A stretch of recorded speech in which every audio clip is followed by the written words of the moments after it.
volem ser escoltats i poder participar en les decisions. Els nens i nenes tenim veu i ja hem començat a alçar-la. Visca la infància!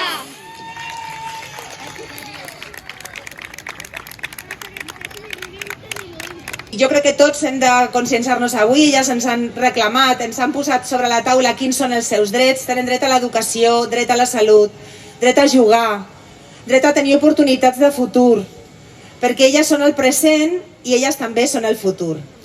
I tots i totes tenim moltes responsabilitats a l'hora de garantir aquests drets, no només les administracions públiques, que per suposat, sinó tota la societat, els pares, les mares, les entitats, perquè Badia és una ciutat amiga dels infants i volem que així sigui. Així que res més, moltes gràcies i a continuar gaudint de la festa.